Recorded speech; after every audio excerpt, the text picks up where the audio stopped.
ማንቸስተር ዩናይትድ ነጥቡን ከፍ ማድረግ የሚችልበትን ሌላኛውን እድል ሳይጠቀምበት ቀርቷል። በዚህ ጨዋታ ላይ ማንቸስተር ዩናይትዶች ቢያሸንፉ ኖሮ ቶፕ 5 ውስጥ ከሚገኙት ከቼልሲና ከሊቨርፑል ጋር በነጥብ እኩል መሆን ይችሉ ነበር። ነገር ግን በዚህ ጨዋታ ላይ አስቶን ቪላን ማሸነፍ አልቻሉም። አስቶን ቪላ ማንቸስተር ዩናይትድን 2-1 በሆነ ውጤት በማሸነፍ ከመሪው አርሰናል ጋር ያለውን የነጥብ ልዩነት ወደ 3 እንዲሁም ደግሞ ሁለተኛ ደረጃ ላይ ከተቀመጠው ከማንቸስተር ሲቲ ያለውን የነጥብ ልዩነት ወደ 1 ዝቅ ማድረግ ችሏል። አስቶን ቪላ በሁሉም ውድድሮች በዚህ ጨዋታ ላይ ማሸነፉን ተከትሎ 10ኛ ተከታታይ ድሉን ነው ማስመዝገብ የቻለው። አሁንም ኡናይ ኤምሬ አይበገሬነታቸውን በውድድር ዓመቱም አስገራሚ ጊዜ እያሳለፉ እንደሚገኙ ያስመሰከሩበት ምሽት ነበር። ጨዋታው ለማንቸስተር ዩናይትዶች ምን አይነት ነበር? ከዚህም በተጨማሪ አሰልጣኝ ሩበን አሞሪም ምን ነገሮችን ማስተካከል ይጠበቅበት ነበር? ከዚህም በተጨማሪ በዚህ ጨዋታ ላይ እንደተመለከትነው ኑሴር ማዝራዊ፣ ብሪያን ምቡሞና አማድ ዲያሎ በአፍሪካ ዋንጫው ላይ ስለሚሳተፉ በማንቸስተር ዩናይትድ በኩል እነዚህን ተጫዋቾች አልተመለከትናቸውም ነበር። እነዚህ ቦታዎች ላይ የሚጫወቱ ተጫዋቾች በትክክል በማንቸስተር ዩናይትድ ተተክተዋል ማለት ይቻላል። ቀጣዮቹ ጨዋታዎችስ ለማንቸስተር ዩናይትድ ምን አይነት መልክ ሊኖራቸው ይችላል የሚሉትን ጉዳዮች እስከ ቪዲዮ መጨረሻ ድረስ ከኛ ጋር አብራችሁ ከቆያችሁ የምንነግራችሁ ይሆናል። ሰላም ጤና ይስጥልን። የተወደዳችሁና የተከበራችሁ ውድ የቻናላችን ተከታታዮች እንዴት ናችሁልን? እግዚአብሔር ይመስገን እኔ በጣም ደህና ነኝ። የምትገኙት አራዳ ሜዳ ኦፊሻል የዩቲዩብ ቻናላችን ላይ ነው። ለቻናሉ አዲስ ከሆናችሁ የዩቲዩብ ገጹን ሰብስክራይብ በማድረግና የሮል ምልክቷን በመጫን የቻናላችን ቤተሰቦች እንድትሆኑ የአክብሮት ግብዣችን ነው። ቪዲዮውን ስትጀምሩ ደግሞ ዩቲዩብ ፕሮግራሙን ለብዙዎች እንዲያደርሰው የእናንተ በብዛት ላይክ ማድረግ እጅግ በጣም አስፈላጊ ነው። ይሄ ፕሮግራምም ቢያንስ 300 ላይክ እንዲኖረው እንፈልጋለን። ስለዚህ ሁላችሁም ፕሮግራሙን ስትጀምሩት ላይክ በማድረግ መጀመራችሁን አስታውሱ። የአራዳ ሜዳ ኮሜንታተር ተስፋ ወርቅ ልዑል ሰገድ አብሬያችሁ ቆይታ አድርጋለሁ። ፈጣሪ ፈቅዶ ከእናንተ ጋር በዚህኛው ፕሮግራማችን ላይ ተገናኝተናል። እንግዲህ የማንቸስተር ዩናይትድ እና የአስተን ቪላን ጨዋታ በቀጥታ ስርጭት ለእናንተ አስተላልፈንላችኋል። በዚህ ጨዋታ ላይ አስቶን ቪላ ጨዋታውን 2-1 በሆነ ውጤት ነው አሸንፎ የወጣው። ጨዋታው ምን መልኮች ነበሩት የሚለውን ነገር እንመለከተዋለን። ማንቸስተር ዩናይትድ ግን በባለፉት ዓመታት ስናየው ከነበረው ብዙም ያልተለየውን ብዙም ለውጥ የሌለውን ማንቸስተር ዩናይትድን የተመለከትነውና ማንቸስተር ዩናይትድ እንደዚህ አይነት ጨዋታዎችን ለማሸነፍ እንደው ከዚህ በኋላ ምን ነገሮችን ማድረግ ይኖርበታል፣ ምን ነገሮችንስ ማሻሻል ይጠበቅበታል የሚለውን ኮሜንት ላይ የገባችሁ ሀሳቦቻችሁን ልታሰፍሩልን ትችላላችሁ። በዚህ ጨዋታ ላይ ሁለቱም ክለቦች የተለያየ አይነት ፎርም ላይ ሆነው ነው የተገናኙት። አስቶን ቪላ በተከታታይ 9 ጨዋታዎችን ያሸነፈ ቡድን ነው እና አሁን ለ10ኛ ጊዜ ይህንን ጨዋታ በማሸነፍ የማሸነፍ ግስጋሴያቸውን ለማስቀጠል ነው ወደ ሜዳ የገቡት። ከዚህም በተጨማሪ አስተን ቪላ በብዙ ጨዋታዎች ላይ በሁለተኛው አጋማሽ በጣም ጠንክሮ የሚመጣ በሁለተኛው አጋማሽ ላይ ጎሎችን የሚያስቆጥር በሙሉ 90 ደቂቃ አስፈላጊ ሆኖ ሲገኝ ኳሱን ተቆጣጥሮ የሚጫወተውን አስተን ቪላን ነው በዚህ የጨዋታ ምሽት ላይ የተመለከት ነው።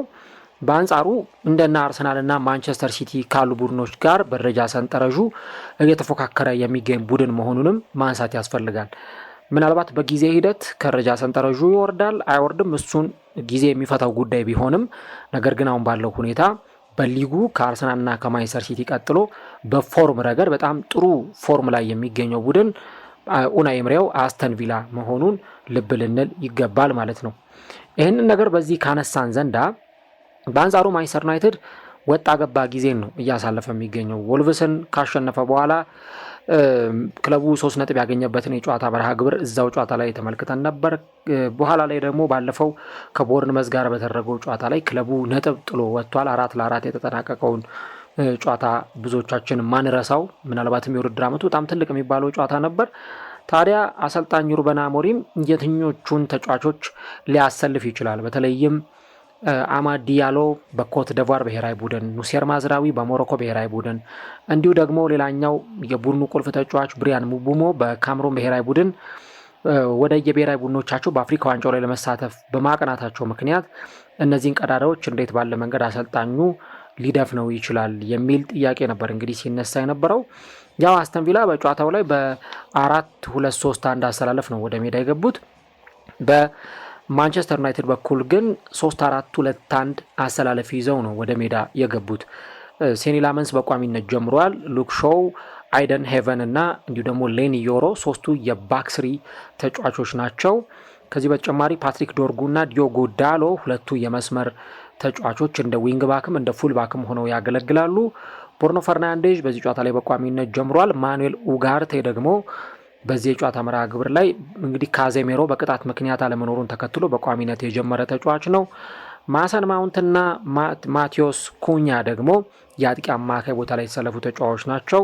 ቤንያሚን ሼሽኮ ደግሞ የፊት መስመሩን የመምራት ኃላፊነት የተጣለበት ተጫዋች ሆኖ ወደ ሜዳ ገብቷል።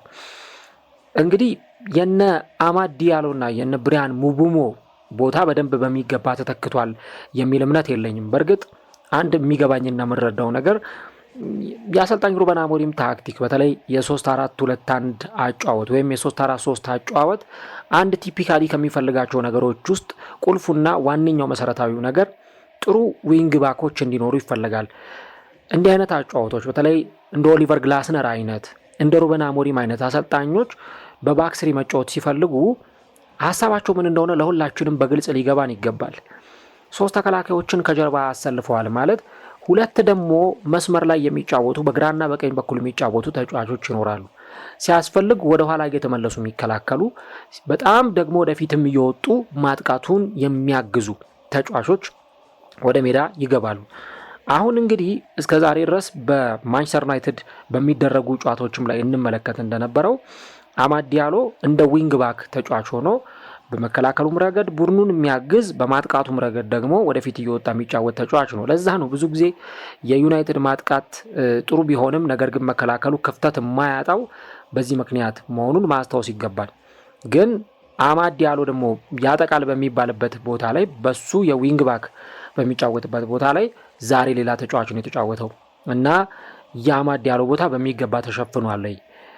የብሪያን ሙቡሞስ ቦታ በደንብ በሚገባ ተሸፍኗል የሚሉ ጥያቄዎችን ማንሳት ይኖርብናል እና እነዚህ ተጫዋቾች እንግዲህ የአፍሪካ ዋንጫ ቆይታቸውን ጨርሰው እስኪመለሱ ድረስ ምንም እንኳን ማንቸስተር ዩናይትድ ኒውካስልን በከፍተኛ ሁኔታ ከባድ ተጋጣሚው አድርጎ ቢገጥምም እንደነ ወልቭስ፣ ሊድስ፣ በርንሌይ አይነት ተጋጣሚዎችን ይገጥማል። ይሄ ጥሩ ነገር ነው። ማንቸስተር ዩናይትዶች ከተጠቀሙበት እንዲሁ ደግሞ ያንን ነገር ወደ ማሸነፍ የሚያመጡ ከሆነ የሚገጥሟቸው ተጋጣሚዎች ከኒውካስል በኋላ ወረቀት ላይ ስታዩት ያን ያክል አስቸጋሪ ተጋጣሚዎችን አያገኝም። ነገር ግን የዊንግ ባክ ቦታ ላይ ደግሞ ሁነኛውን ሰው መተካት እጅግ በጣም አስፈላጊ ይሆናል እና በዚህ ጨዋታ ላይም በተለይ የአማድ ዲያሎ ቦታ በደንብ አለመተካቱን ጭምር ነው እኔ ያስተዋልኩት። በጨዋታው የመጀመሪያዎቹ ደቂቃዎች ላይ እንደተመለከት ነው ማንቸስተር ዩናይትድ ጥሩ የማጥቃት እንቅስቃሴዎችን ሲያደርግ ነበር። ለምሳሌ በጨዋታው ሁለተኛው ደቂቃ ላይ በጣም ጥሩ ኳስ ማውንት አቀብሎት ኩኛ ከሳጥን ውጭ የሞከረበትን አጋጣሚ ተመልክተናል። ቤንያሚን ሼሽኮ በ21ኛው ደቂቃ ግብ ጠባቂውን ፊት ለፊት አግኝቶት የሞከረውን ኳስ ግብ ጠባቂው ዲቡ ማርቲኔዝ ወይም ደግሞ ኤሚሊያኖ ማርቲኔዝ የመለሰበትን ሂደትም ስንመለከት ነበር። ከዚህ በተጨማሪ በድጋሚ ከ2 ደቂቃዎች በኋላ ቤንያሚን ሼሽኮ ግብ ጠባቂውን ፊት ለፊት አግኝቶት በረኛውን አጥፎ ለመሞከር አስቦ ነበር። ነገር ግን ኳሱ ረዝሞበት ያንን ኳስ ሳይሞክረው ነው የቀረው።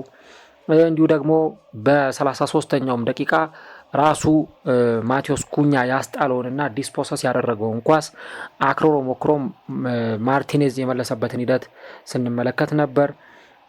ከዚህ በተጨማሪ ብሩኖም ኤዝሪ ኮንሳ መለሰበት እንጂ በጣም ቆንጆ ኳስ ሞክሮ እንደነበር ተመልክተናል እና ዩናይትድ በመጀመሪያው አጋማሽ ጥሩ የግብ ሙከራዎችን ለማድረግ ሲሞክሩ ነበር። ግን እንደነ አማድ ዲያሎ እንደነ ብሪያን ሙቡሞ አይነት ተጫዋቾች በጣም በፍጥነት ወደ ፍጹም ቅጣት ምት ግብ ክልል መግባት የሚችሉ ወደ ፋይናል ሰርድ እየገቡ ለዩናይትድ የማጥቃት ዴሊቨሪን የሚሰጡ ተጫዋቾች የሚሰጡትን አገልግሎት የዛሬው ጨዋታ ላይ ከሌሎች ተጫዋቾች ስንመለከት አልነበረም እና ዩናይትድ በመጀመሪያው አጋማሽ ጎል እንዳያስቆጥር የሆነው በዚህ ምክንያት ነበር። በተለይ ያቺኛዋ ጎል የመጨረሻዎቹ ሰከንዶች ላይ እስከምትቆጠር ድረስ ቪላዎች ኳሱን ለማንቸስተር ዩናይትድ ትተው ነገር ግን ከኳስ ጀርባ ሆኖ የተከላከሉ አስፈላጊ ሲሆን ብቻ ነበር የሚያጠቁት። ጆን ማጊን በጣም ጥሩ ኳስ ኢንተርሴፕት አድርጎ ለአማድ ኦናና አቀብሎት አማዱ ኦናና ደግሞ ለማጊን ያቀበለውን ኳስ ግብ ጠባቂው ሴኒ ላመንስ ሲመልስበት ተመልክተናል። ሞርጋን ሮጀርስም ከሳጥን ውጪ መሬት ለመሬት የሞከራትም ኳስ ነበረች። የቲሊማንስ ከሳጥን ውጪ የተሞከረውና ኦፍ ታርጌት ሆኖ የወጣውንም ኳስ በመጀመሪያው አጋማሽ ማንሳት ይቻላል። ታዲያ የመጀመሪያው አጋማሽ ሊጠናቀቅ ጥቂት ደቂቃዎች በቀሩበት ሰዓት ላይ ነው በ45ኛው ደቂቃ በጣም ድንቅ በሆነ ካውንተር አታክ ከተከላካይ ጀርባ አስደናቂ ኳስ የተጣለው ሌኒዮሮ ኳሱን ማርክ ማድረግ ነበረበት፣ ግን ሌኒዮሮ በፍጹም ይህንን ኳስ ማርክ ማድረግ አልቻለም። ሌኒዮሮ አጠገቡ የቆመ ተጫዋች ስለነበር ሞርጋን ሮጀርስን እንዲያስጥል የሚጠበቅ ተጫዋች ነው። ኳሱን በጣም በሚያስገርም ሁኔታ ማጊን ከተከላካዮች ጀርባ ሲጥልለት ሞርጋን ሮጀርስ ከዚህ ቦታ በፍጹም ኳሱን ይመታዋል ብለው ባልጠበቁበት አቅጣጫና ባላሰቡት ሰዓት ነው ኳሱን ከርላ ዙሮ የዩናይትድ ተከላካዮችም ኳሱን ማርክ ለማድረግ እስከሚቸገሩ ድረስ እንዲሁ ደግሞ የቡድኑ ግብ ጠባቂ ሴኒ ላመንስም ኳሱን ለመያዝ ምንም አይነት ስፔስ እንዳያገኝ በማድረግ ሞርጋን ሮጀርስ ኳስና መረብን ያገናኘውና ተጫዋቹ እጅግ በጣም አስገራሚ ጊዜን እያሳለፈ ነው የሚገኘው። ሞርጋን ሮጀርስ እዚህኛውም ጨዋታ ላይ በደንብ ይህንን ነገር አስመልክቶናል። ታዲያ የመጀመሪያው አጋማሽ በዚሁ አበቃ በተባለበት ጊዜ አስቶን ቪላዎች ራሳቸው በሰሩት ስህተት ምክንያት ዋጋ ከፍለው ዩናይትዶች አቻነቷን ጎል አስቆጥረዋል። ግብ ጠባቂው ማርቲኔዝ ለኤዝሪ ኮንሳ፣ ከዛ ደግሞ ኮንሳ ለማቲካሽ ኳስ አቀበለው። ነገር ግን ማቲካሽ በፓትሪክ ዶርጉ ዲስፖሰስ ተደረገ። ኩኛ በድንቅ ሁኔታ ከዶርጉ የተቀበለውን ኳስ ወደ ግብነት ቀይሮ ጨዋታው በ1-1 ውጤት ነበር ለረፍት ወደ መልበሻ ክፍል ያመራው። ከረፍት መልስ እንግዲህ ቡሩኖ ተቀይሮ ወጥቷል። የዩናይትድን ፈጠራ በጣም በብዙ መንገድ የሚያዳክም የዩናይትድ ፈጠራ በመጀመሪያው ማጋማሽ ከነበረው የበለጠ እንዲቀንስ ያደረገና ከዚህም በተጨማሪ ደግሞ በቡሩኖ በኩል ማንቸስተር ዩናይትድ ያገኝ የነበረውን ነገር እንዳያገኝ እክል የሆነበት የተጫዋች ቅያሬን የተመለከተ ነው። ያው ፎርስድ ሰብስቲቱሽን ሊባል ይችላል። ተጫዋቹ በመጀመሪያው ማጋማሽ ምቾት እንዳልተሰማው ስንመለከት ነበር። ታዲያ ሊዛንድሮ ማርቲኔዝ ከገባ በኋላ መሀል ሜዳው ላይ ነው እንግዲህ ተጫዋቹ ሲጫወት እየተመለከት ነው። በመሀል ሜዳው ላይ እንዲጫወት አሰልጣኙ ሩበን አሞሪም አድርጎታል። ሁለተኛው አጋማሽ ላይ ዩናይትዶች የማጥቃት የተወሰኑ እንቅስቃሴዎችን አሳይተው ነበር። ለምሳሌ የማሰን ማውንት ከማዕዘን ምት የተሻገረውን ኳስ ሪባውንድ ሲደረግ ወደ ግብነት ለመቀየር ሞክሮ ነበር። ራሱ ሊዛንድሮ ማርቲኔዝም በተመሳሳይ ያንን ነገር ለማድረግ ሞክሮ ነበር። 58ኛው ደቂቃ ላይ ግን ሞርጋን ሮጀርስ ከቅድሙ ጋር ተመሳሳይ ወይም መጀመሪያ ላይ ካስቆጠራት ጎል ጋር የምትመሳሰል ጎል ነው ከግራ መስመር የተነሳ ኳስ አሁንም በድጋሚ ሌኒዮሮ እዚህ ቦታ ላይ የተገኘበት አቋቋምና ኳሱን ደግሞ በደንብ ከቨር ማድረግ የሚጠበቅበት ተጫዋች ቢሆንም ነገር ግን በሚገባው ረገድ ኳሱን ከቨር አላደረገም። ለሞርጋን ሮጀርስ እንደዚህ አይነት ስፔሶች ከሰጡት ተጫዋቹ ምን ማድረግ እንደሚችል እንዴት አድርጎ ተጋጣሚዎቹን መቅጣት እንደሚችል በደንብ ጠንቅቆ የሚያውቅ ተጫዋች ነው እና ኳሱን በጣም በግሩም ሁኔታ ነው ወደ ግብነት የቀየራት። ከመጀመሪያው ጎል ጋር ተመሳሳይነት አለው ብያቸዋለሁ። በእርግጥ ያኛው ጎል በጣም ከርል ዞሯል፣ ግን ሁለተኛው ጎል እጅግ በጣም የሚያስገርም ነበረ።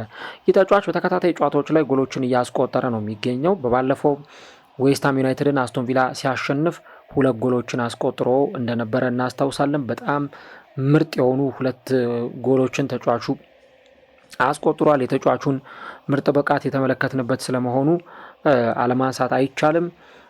ከዚህ በተጨማሪ ደግሞ እንደዚሁ ከዛም በፊት ከተደረጉ የጨዋታ መርሃ ግብሮች መካከል አንደኛው በነበረው የጨዋታ ምሽትም ላይ እንዲሁ ተጫዋቹ ያንን ነገር በደንብ ሲያደርገው ተመልክተናል እና የጎል ማስቆጠር ጥያቄ ከሆነ በአስተን ቪላ በኩል ሊነሳ የሚችለው ያንን ጎል የማስቆጠር ኃላፊነት ሊወጣ የሚችል ልክ ቅድም እንዳልኳችሁ ከዛም ጨዋታም በፊት ሊድስ ዩናይትድ ላይ 2 ጎሎችን አስቆጥሮ እንደነበር አይተናል እና የሆኑ ጨዋታዎች ላይ 2 ጎሎችን ወይ 1 ጎል እያስቆጠረ ሲወጣ ልንመለከተው እንችላለን። አሁንም በዚህ ጨዋታ ላይ 2 ጎሎችን አስቆጥሮ በጨዋታው አስቶን ቪላ ወሳኝ 3 ነጥብ ይዞ እንዲወጣ እንዲሁም 10ኛ ተከታታይ ድሉን እንዲያስመዘግብ አድርጎታል ማለት ነው።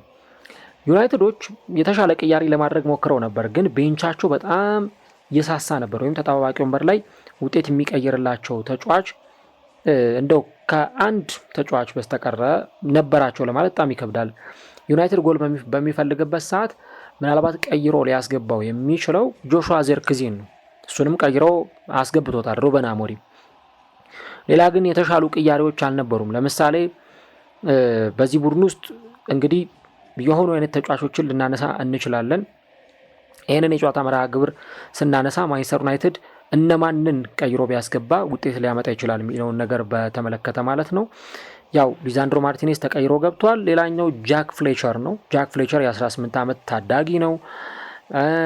እንዲሁ ደግሞ ሺያ ሌሲ፣ ይሄም ደግሞ የ18 ዓመት ተጫዋች ነው። ሌላኛው ተጫዋች ደግሞ ታይለር ፍሬድሪክሰን ነው። ይህም ተጫዋች 20 ዓመቱ ላይ የሚገኝ ተጫዋች ነው።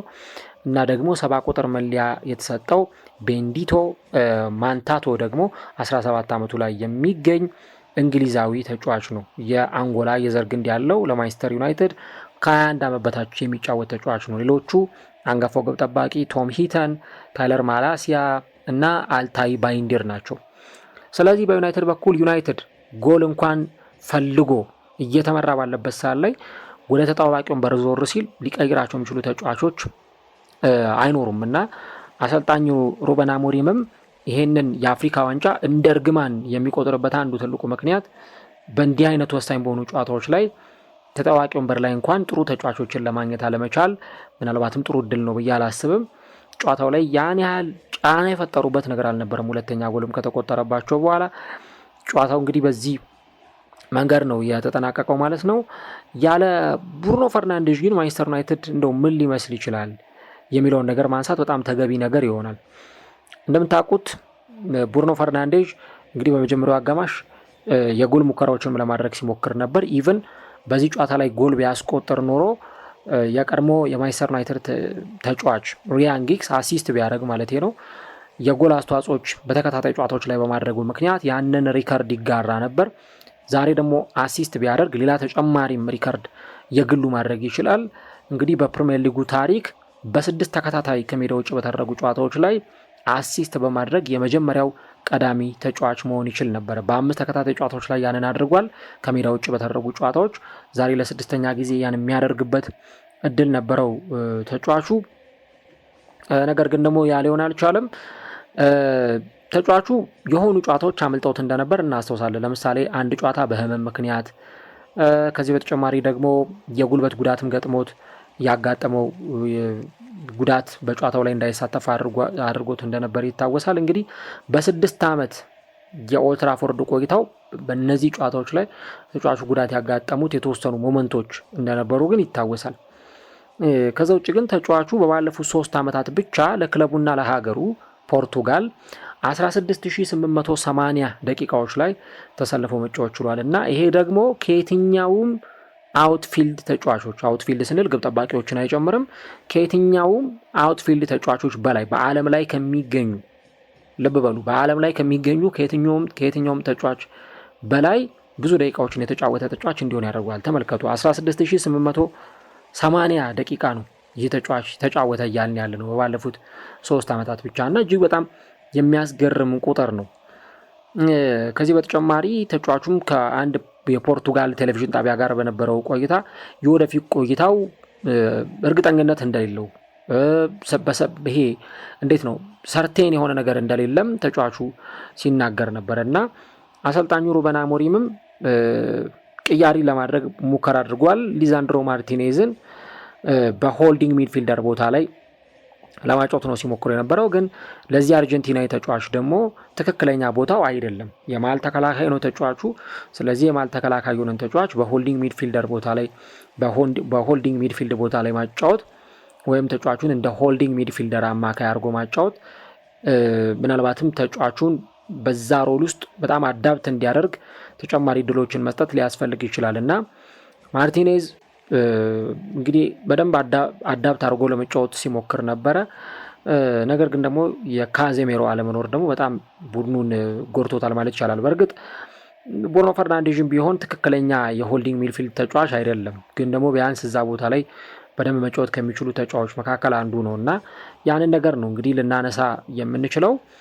ያው ከማንቸስተር ዩናይትድ የአማካይ መስመር ጋር አያይዘን ግን የማኑኤል ኡጋርቴንም ጉዳይ ማንሳት በጣም ተገቢ ይሆናል። ማኑኤል ኡጋርቴ ያው ኮቢ ማይኑ በዚህ ጨዋታ ላይ በስብስብ ውስጥ ያልተካተተ ተጫዋች ነው። ካዜሜሮ የለም። ስለዚህ አሰልጣኙ ያለው ብቸኛ አማራጭ ይህንን ተጫዋች በቋሚነት ማሰለፍ ስለነበር ተጫዋቹን ወደ ሜዳ እንዲገባ አድርጎት ተጫዋቹ እንዲሰለፍ ሆኗል ማለት ነው እና የመሃል ሜዳው ባትል እጅግ በጣም ከባድ ነበር። በተለይ ከነ ዮሪ ቲሊማንስ ጋር የነበረው የመሃል ሜዳ ባትል እጅግ በጣም አስቸጋሪ እንደነበር ተመልክተናል እና ተጫዋቹ በባህሪው እንደምታውቁት በጣም ታክል የሚወርድ እንዲሁ ደግሞ አደገኛ አግሬሲቭ የሆኑ ጥፋቶችን ሊሰራ የሚችል አይነት ተጫዋች ነው። ኳሶችን ዲስፖሰስ ማድረግ ማቋረጥ የሚችል ተጫዋች ነው። ግን የመሃል ሜዳው ባትል ደግሞ እጅግ በጣም አስቸጋሪ እንደነበረ መረዳት ያስፈልጋል። ኢቨን ማኑኤል ኡጋርቴ እንደነ ፓትሪክ ዶርጉ ካሉ ተጫዋቾችም በቂ የሆነ እገዛ ሲያገኝ አልነበረምና እንግዲህ በእንዲህ አይነት ሁኔታ ደግሞ ኢቨን ተጫዋቹ ራሱ የሆኑ ኳሶች ዲስፖሰስ ለማድረግ በሚሞክርበት አጋጣሚ እነዛን ኳሶች ሳያገኝ የቀረባቸውን ሁኔታዎች እናስታውሳለን። አሁን ከዚህ በኋላ በሚመጡት ሳምንታት ምናልባትም ደግሞ ብሩኖ ፈርናንዴዝ ከጉዳት ጋር አንዳንድ ጨዋታዎች የሚያመልጡት ከሆነ የኡጋርቴ ቀጣይ ደቂቃዎች ሊኖሩ ይችላሉ። ማርክ ከርቲች ላይም የዚህ አትሌቲኩ ጸሐፊ ይህንን ነው የሚለውና ኡጋርቴም ኮቢ ማይኑም እንግዲህ እንደዚህ አይነት ነገሮችን ከዚህ በኋላ ሊጋፈጡ ይችላሉ። በእርግጥ ኮቢ ማይኑ ለቀጣዮቹ ሳምንታት የማይኖር ተጫዋች ነው።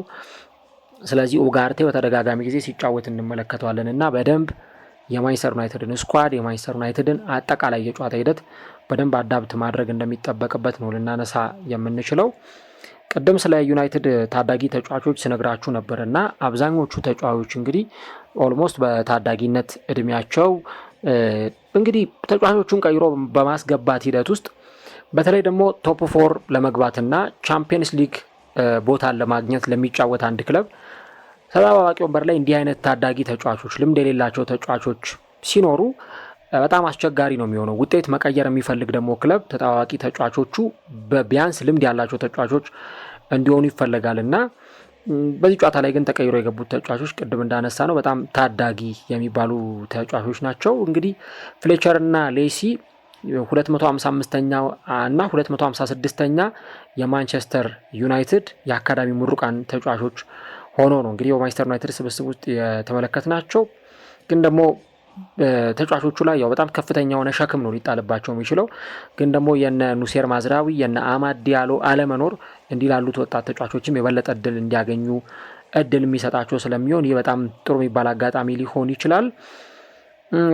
የሞርጋን ሮጀርስን በተመለከተ ግን የሆነ ያክል ነጥብ አለማንሳት አይቻልም። ሞርጋን ሮጀርስ እንዲሁም አስቶን ቪላ እጅግ በጣም ግሩም ጊዜ ነው እያሳለፉ የሚገኙት። አስቶን ቪላ የመጀመሪያዎች ሳምንታት ላይ በሊጉ ጥሩ ጅማሮን አላደረገም ነበር። ከዛ በኋላ ግን በጣም እያንሰራራ እጅግ አስገራሚ ጊዜን እያሳለፈ የሚገኝ ክለብ እየሆነ መጥቷል እና እኔ አሁን አስቶን ቪላን ጥሩነቱን ለማረጋገጥ ቀጣዮቹን ጨዋታዎች መመልከት ይኖርብናል የሚል እምነት የለኝም። እስካሁን በምንመለከተው አስቶን ቪላ በጣም ውጤታማ ቡድን ነው። ቀጣይ ከባባድ ጨዋታዎችን ያደርጋል ከቼልሲ፣ ከአርሰናል፣ ከኖቲንጋም ፎረስት፣ ከክሪስታል ፓላስ፣ ከቶተንሃም እና ከኤቨርተን እንዲሁም ከኒውካስል ዩናይትድ ጋር ከባባድ ጨዋታዎችን ያደርጋል እስከ ጥር ወር መጨረሻ ድረስ እና ከነዚህ ጨዋታዎች ምን ያክል ነጥብ ሊሰበስብ ይችላል የሚለውን አብረን እናያለን። አሰልጣኝ ኡናይ ኤምሬ ግን በዚህ ቡድን የሚጠበቅባቸውን ነገር ብቻም ሳይሆን ከሚጠበቅባቸውም ነገር በላይ እያደረጉ እንደሚገኙም ጭምር እየተመለከትን እንገኛለን እና ይህ እጅግ በጣም የተለየ ሲዝን ለመሆኑ በአስቶን ቪላ በኩል እየተመለከትን ነው የምንገኘው። ዘንድሮ የገጠሟቸውን ትልልቅ ተጋጣሚዎች እንዴት እያሸነፉ እንደመጡም እየተመለከትን ነው። ይህ ቡድን ማንቸስተር ሲቲን አሸንፏል፣ እንዲሁ ደግሞ ቶተንሃም ስፐርስን አሸንፏል፣ አርሰናልን አሸንፏል። ከትልቅ ቡድኖች ማሸነፍ ያቃተው ሊቨርፑልን ብቻ ነውና አሁን ደግሞ እንደገና ማንቸስተር ዩናይትድን ሲያሸንፍ መመልከት በራሱ እጅግ በጣም አስገራሚ ነገር መሆኑን የምንመለከተው ጉዳይ ይሆናል። እያንዳንዱ ጨዋታ ላይ ቡድኑ በተለይ በሁለተኛው አጋማሽ ጎል በሚፈልግበት ሰዓት እንዴት ጎል ማስቆጠር እንዳለበት ያውቃል። የቡድን መዋቅሩ እጅግ በጣም የተለየ ነውና እነዚህ ነገሮች ነው እንግዲህ ልንመለከት የምንችለው። መጨረሻ ላይ ማነሳላችሁ ነጥብ ያው ቅድም እንዳልኳችሁ የሞርጋን ሮጀርስ ነውና እንግዲህ ሞርጋን ሮጀርስ በ10 ጨዋታዎች ውስጥ 5ኛ ከሳጥን ውጭ ያስቆጠረው ጎል ነው ማስቆጠር የቻለው። ዛሬ በመጀመሪያው አጋማሽ ዩናይትድ ላይ ያስቆጠራት ጎል ይቺ አይነት ጎል ነች። ተጫዋቹ ከኳስ ጋር በጣም ፍሌክሲብል ነው። ከኳስ ጋር ምቾት ተሰምቶት ይጫወታል። ከተከላካዮች ጋር ዋን ቱ ዋን በሚገናኝበት ጊዜ የግራውንድ ዱዌሎችን ማሸነፍ የሚችል ተጫዋች ነው። ሌኒ ዮሮ ዛሬ ተጫዋቹን በፍጹም መቆጣጠር አልቻለም ነበር እና ደግሞ አጨራረሱን በጣም የተዋጣለት በተለይ ከጎል ፊት በሚቆምበት ጊዜ ብቻም ሳይሆን ከሳጥን ውጪ እይታው ከኳሱን ከርል አድርጎ መጥቶ ማስቆጠር የሚችል ተጫዋች ነው እና በተለይ ደግሞ ለእንዲህ አይነቱ ተጫዋች ጥቂት ስፔሶችን መስጠት ለእንዲህ አይነቱ ተጫዋች የሆኑ አይነት ስፔሶችን ማመቻቸት ተጫዋቹን በቀላሉ ጎል እንዲያስቆጥርም እድል መስጠትም ጭምር ነው የሚሆነው ማለት ነው። ስለዚህ አሁን ይህንን ተጫዋች በአስቶን ቪላ በኩል በየጊዜው እንዲህ ሲያጎመራ እንዲህ አይነቱ ውጤቶችን ሲያሳይ ልንመለከተው እንችላለን እና በጣም አስገራሚ የሆነ ጊዜ ነው እያሳለፈ የሚገኘው። ገና በሀያዎቹ መጀመሪያ ላይ የሚገኝ ተጫዋች ነው።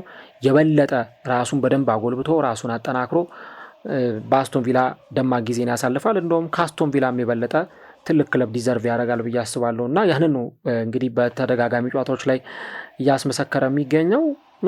አሰልጣኝ ሩበን አሞሪም ጨዋታው ከተጠናቀቀ በኋላ በተለይም ቡድኑ የዛሬው ጨዋታ ሌላ ጊዜ ከነበረው በጣም ተቃራኒ የመሆኑን ነገር ነው አሰልጣኙ ያነሳውና ከዚህም ባለፈ እድለኞች አይደለንም ዛሬ በቃ በአጠቃላይ እድለኞች አልነበርንም የሚል ሀሳብ ነው ያነሳው። ያው እድለኞች አልነበርንም የሚለውን እኔ ልረዳው የምችለው ወይም ሊገባኝ የሚችለው በቃ ምርጥ ተጫዋቾቹ ወደ አፍሪካ ዋንጫ ሄደውበታል። ያው ማንቸስተር ዩናይትድ በሆነ አይነት ተጫዋቾች ላይ ጥገኛ ሲሆን ልንመለከት እንችላለን፣ ወይ በሆኑ ተጫዋቾች ላይ ዲፔንዳንት ሆኖ ልንመለከተው እንችላለን። ለዛም ነው እንዲህ አይነት አስተያየት ከአሰልጣኙ በኩል ሲነሳ የምንሰማው። ምናልባት እነዚህ ተጫዋቾች ቢኖሩ ኖሮ ቡድኑ ቢያንስ የሆኑ አይነት የግብ ዕድሎች መፍጠር ይችላል፣ ጎሎችን ማስቆጠር የሚችሉ ተጫዋቾች ይኖሩ ነበር። ያንን ግን የማድረግ እድል ክለቡ አላገኘምና ጨዋታው ላይም እንደ ቡድን አጠቃላይ የነበረው የቡድኑ ስትራክቸር ማጥቃቱ ብዙ ነገር ውስጥ መለከቱት ቡድኑ ኳስ ተቆጣጥሯል፣ ግን ደግሞ ኳስ መቆጣጠሩ ብቻ ምንም ዋጋ የለውም እንጂ ጨዋታውን ለተመለከተ ሰው የተሻለ ቡድን እኛ እንደሆንን እና ሁሉም ሰው ያውቃል። ነገር ግን እድለኞች አልነበርንም እና ከቡርኖ ፈርናንዴዝ መውጣት በኋላ በተለይ ቡድናችን እድለኛ አልነበረም የሚል ሀሳብ ነው በሩበን አሞሪም በኩል የተነሳው። እንግዲህ ተጫዋቹ ጉዳት እንዳጋጠመው ነው የተገለጸው። እንግዲህ ተጫዋቹ ለምን ያክል ጊዜ ከሜዳ ሊርቅ ይችላል የሚለውን አብረን እናያለን። ግን የኡጋርቴ የማልሜዳ ቦታ እንዲሁ ደግሞ የሌኒዮሮ የመከላከል ክፍተት በጣም ሊቀረፍ የሚገባው ጉዳይ ስለመሆኑ በደንብ በቀይ ሊሰመርበት የሚገባ ጉዳይ ነው። ያው አሰልጣኝ ሩበን አሞሪም ይህን ነገር ነው የተናገረው።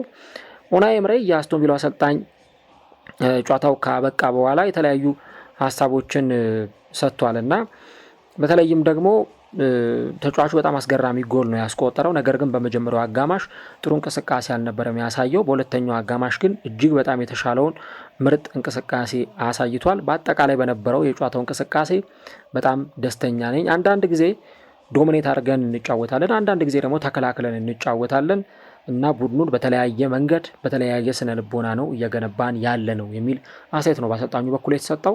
ቪላ እንግዲህ ከአርሰናል በ3 ነጥቦች ርቆ ከማንቸስተር ሲቲ በ1 ነጥብ ርቆ 3ኛ ደረጃ ላይ ተቀምጧል እና ይሄም ቡድን እንግዲህ ማን ማስቆም እንደሚችል አሁን በጣም ጥያቄ የሚፈጥር ጉዳይ እየሆነ መጥቷል። የኡናይ ኤምሪው አስተን ቪላ በሚቀጥለው ጨዋታ ላይ ቼልሲን የሚያሸንፍ ከሆነ እንግዲህ ከ1914 በኋላ ወይም ከ111 ዓመታት በኋላ ለመጀመሪያ ጊዜ 11 ተከታታይ ጨዋታዎችን በማሸነፍ ያንን ሪከርድ መጋራት ይችላል። አርሰናልን ደግሞ ካሸነፈ ያንን ሪከርድ በእጃቸው አሻሽሎ ማስገባት ይችላሉ ማለት ነው። ስለዚህ ቀጣዮቹ ጨዋታዎች እጅግ በጣም ወሳኝ ናቸው። ደግሞ ሁለቱም ለንደን ላይ የሚደረጉ አንደኛው በምዕራብ ለንደን አንደኛው ደግሞ በሰሜን ለንደን የሚደረጉ ጨዋታዎች በመሆናቸው ምክንያት ጨዋታዎቹ እጅግ በጣም የተለየ ይሆናሉ ማለት ነው። ዩናይትድ ግን ጥሩ ውጤት አላስመዘገበም። እንግዲህ ቀጣይ ደግሞ ከኒውካስል ነው። የኒውካስሉም ጨዋታ እጅግ በጣም ከባድ ነው።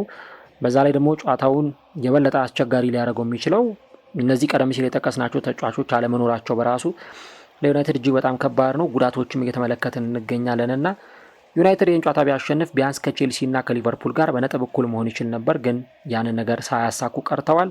ቀጣይ እንግዲህ አሁን የፌስቲቭ ፔሪየድ የበዓል ሰሞን ጨዋታዎች ይቀጥላሉ። የፈረንጆቹ ገና ሰሞን በርካታ ጨዋታዎች የሚደረጉባቸው ናቸው። ዩናይትድ ምን አይነት ውጤት ያስመዘግባል የሚለውን አብረን እንመለከታለን። ዩናይትድ ግን በሩበን አሞሪም ስር አሁንም ወጣ ገባ ጊዜ ነው እያሳለፈ የሚገኘው። ውድ አድማጮቻችን እንግዲህ ሰኞ ምሽት በቀጥታ ስርጭት ፕሮግራማችን ደግሞ እንገናኛለን። ፈጣሪ ቢፈቅድ የአፍሪካ ዋንጫው ተጀምሯል። እጅግ በጣም ምርጥ የሆኑ የተመረጡ የምንላቸውን ጨዋታዎች ለእናንተ በቀጥታ ስርጭት የምናስመለከታችሁ ነው የሚሆነው። ከምሽቱ 1 ሰዓት ጀምሮ የደቡብ አፍሪካንና የአንጎላን ጨዋታ ይዘንላችሁ እንመጣለን። ማክሰኞ ሴኔጋል ከቦትስዋና የሚያደርጉትን ጨዋታ እንደዚሁ ለእናንተ ይዘን እንቀርባለን። የናይጄሪያና የታንዛኒያም ጨዋታ ይኖራል። እንዲሁ ደግሞ ረቡዕ ዕለት በጉጉት ከሚጠበቁ ጨዋታዎች መካከል የኮት ደቯር እና የሞዛምቢክን ጨዋታ ይዘን የምንመጣ ይሆናል። ስለዚህ ቻናላችንን ሰብስክራይብ በማድረግ እንድትከታተሉን እንጋብዛለን። ፈጣሪ የዛ ሰው ይበለን። መልካም ጊዜ ይሆንላችሁ።